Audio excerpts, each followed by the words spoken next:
Bonjour à tous. Aujourd'hui, on va voir comment être sûr d'une décision qu'on va prendre.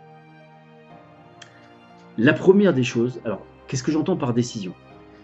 Imaginons qu'une personne maintenant, elle vit dans un moment où elle a besoin de passer à la vitesse supérieure.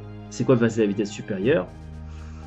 Imaginons par exemple qu'une personne vit dans un appartement qui est un peu trop exigu ou qui voudrait avoir un autre enfant et qui n'arrive pas à en avoir, qui voudrait avoir plus d'argent parce qu'il sent qu'au niveau du budget familial, c'est pas suffisant pour, pour, euh, pour faire face aux dépenses, etc. Donc on sent qu'il y a un besoin, il y a un besoin supplémentaire dans la vie qu'on mène. Avant de passer à la demande, on va toujours parler, vous savez très bien, par rapport à la prière, par rapport à la Higbot des doutes, avant de passer à la demande, il faut d'abord, en premier lieu, faire un bilan de ce qu'on a. Le bilan de ce qu'on a, c'est savoir comment je ressens au fond de moi, au plus profond de moi, sincèrement, comment je ressens la situation dans laquelle je me trouve. Ça peut être dans tous les domaines de la vie. Une personne qui souhaite se marier, qui est pas encore mariée, qui veut se marier. Une personne qui n'a pas suffisamment d'argent, qui veut plus d'argent, qui n'a pas d'enfant et qui en veut. Qui a des problèmes, même des problèmes de paix conjugale et qui voudrait le shalom bayit. Le premier bilan qu'on doit savoir, mettre en place, pardonnez-moi, c'est: est-ce que je suis heureux de mon sort? Est-ce que je suis content de ce qui se passe actuellement? Alors vous allez me dire, si je suis content, j'ai pas envie de demander à Hachem un changement. Mais Siyata Dishmaya, il faut comprendre que être content, c'est pas être content parce que ça calque avec nos plans à nous. Être content, c'est simplement parce qu'on a reçu un cadeau du roi des rois, c'est-à-dire Hachem, et que il n'y a rien de plus beau dans la vie que de savoir qu'il y a un être supérieur qui nous aime à la folie. Et c'est, je crois, j'en parle énormément là-dessus, on parle beaucoup, c'est que la première étape de la Emouna, de la foi en Hachem, c'est de croire d'une foi parfaite qu'Hachem, il m'aime à la folie. Donc, s'il m'aime à la folie, alors c'est certain que tout ce qu'il a mis dans ma vie, c'était une perfection absolue, plein d'amour, plein de bienveillance, plein de bonnes choses. D'accord? Donc, même ce manque qu'on vit, même ces problématiques qu'on vit, elles sont voulues par Hachem et c'est pour le bien. D'accord? Donc, on doit s'en réjouir parce qu'on a reçu un super cadeau d'un être qui nous aime à la folie.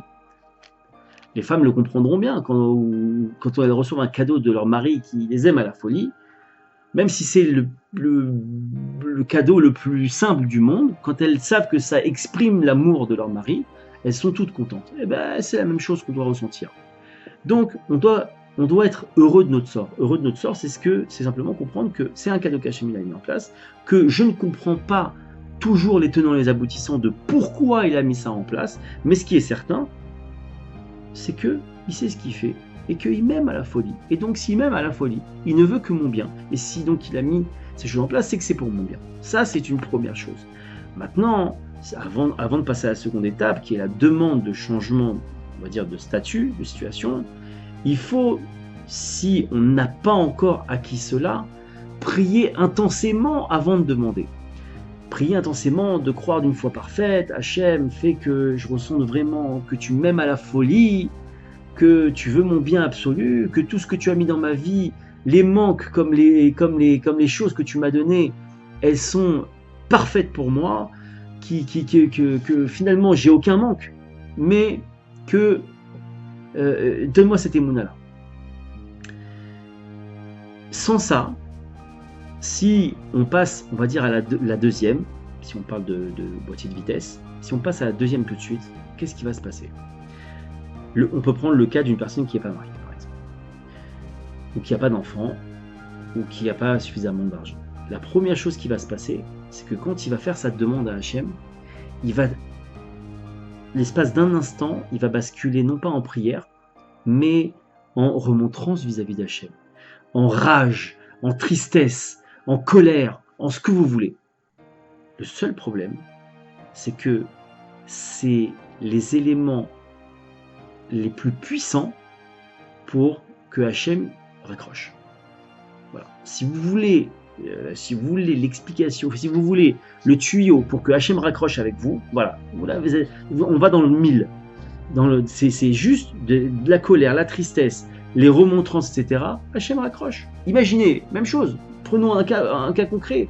Vous êtes avec une personne au téléphone que vous avez pas, voilà, avec qui vous êtes en train de discuter, et cette personne, elle vous envoie sans aucun fondement, d'accord, ou sous le coup de la colère du moins, une rafale de remontrance, une rafale de haine, de colère, de ce que vous voulez. La première réaction des gens, c'est on raccroche. On n'a pas envie d'entendre ça. Et c'est ce qui va se passer.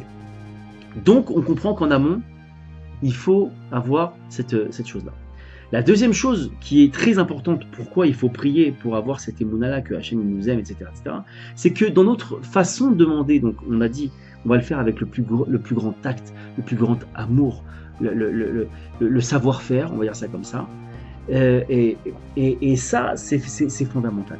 Donc, c'est ça le conseil que je voulais vous donner, c'est avant de faire une demande sur quelque sujet que ce soit, d'abord savoir si je suis vraiment heureux de ce que j'ai. Heureux, ça veut dire est-ce que j'ai vraiment pris conscience que c'est Hachem qui me l'a mis en place, que Hachem il m'aime à la folie, et que s'il m'aime à la folie, alors est-ce que j'ai bien fait la connexion entre le fait qu'il m'aime à la folie et que ce qu'il m'a donné, c'est parfait pour moi. Après, quand on sait ça, quand on a acquis ça, après prière ou pas, si on l'a naturellement, tant mieux. La deuxième chose, c'est de tout simplement, on peut faire là maintenant la demande à Hachem, avec le plus grand acte, par exemple pour avoir des enfants. Hachem, d'abord je te remercie pour toute cette vie que j'ai eue, même cette vie que j'ai eue sans enfant, et que, Hachem, j'aimerais vraiment fonder un foyer, j'aimerais vraiment avoir des enfants, j'aimerais avoir une descendance, et qui étudie la Torah, etc., et donne-moi ce cadeau gratuit, Hachem, et savoir prier comme ça, sans forcer les choses, toujours avec cette notion de cadeau gratuit, et c'est comme ça qu'on obtient entre guillemets les choses. Que Bezrat Hachem, on puisse tous bien demander, avoir la foi que on soit tous heureux de notre sort, que Hachem nous aime à la folie, et que on demande ça avec beaucoup de tact et d'amour à Hachem. Amen.